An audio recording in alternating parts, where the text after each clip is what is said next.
Well, everyone's been making their big plans for the eclipse, but it's very important to hunker down and have a plan in case of emergency. Our guests join us now, Monique Dugas of American Red Cross and James Seastream. Thank you so much for being here, camping out for Camp Prepare. So tell us about the emergency kits we need to have to be ready for the big day. Absolutely. So it's not a matter of if, but a matter of when a disaster occurs.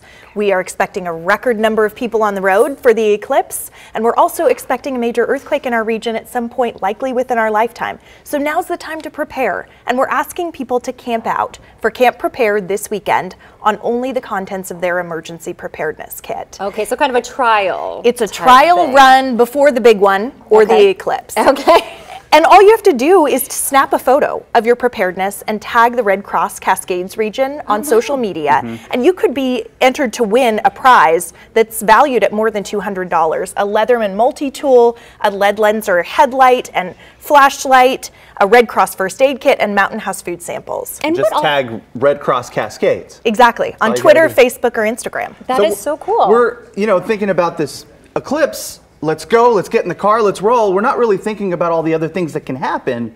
So what are some things to keep in mind as we get ready for this road trip? And what should be in our kit? Absolutely. Well, we have a full kit list at redcross.org, so you can find that. A full kit list. You can compile it yourself, or you can purchase one, but water is critical. 1 gallon. Life source. Life source, thank you. Yes, exactly. 1 gallon per person per day. A lot of people get this wrong. They forget that, oh, I'll just have a water bottle, I'll be fine. You need 1 gallon per person per day. Okay. Incredibly important. A first aid kit. A small cut could turn into a big emergency if you can't get to medical supplies or medical resources. Sure. So you have to make sure that you have the supplies to deal with that right away. And then non-perishable food items.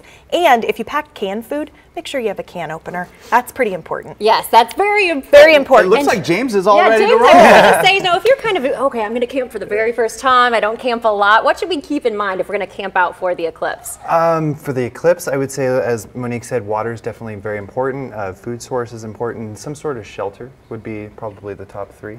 Okay. And should you be able to carry everything, pretty light, keep it lightweight? My bag right now weighs 60 pounds, but this bag I could take out into the woods and be gone for a month at a time. So that's probably a little bit more than what we're talking about doing, but. And James is camping out for Camp Prepare. Oh, nice. I am. So he and his dog Arlo are camping out. Down here. Arlo has his own pack. Shy. Arlo has his own pack, and James is extremely prepared. He's ready to go out in the wilderness for months. Yeah. I can see that. But thinking about Arlo and his preparedness as well, we got to remember our kids and we got to remember our pets. Absolutely. I want to ask you, Monique, about the big one that may come, that may strike. How much should you save, and where should you put it in your home? You don't want to become obsessive about it, but you obviously want to become prepared. For sure. For disasters, we recommend through the Red Cross a minimum of 3 days worth of supplies.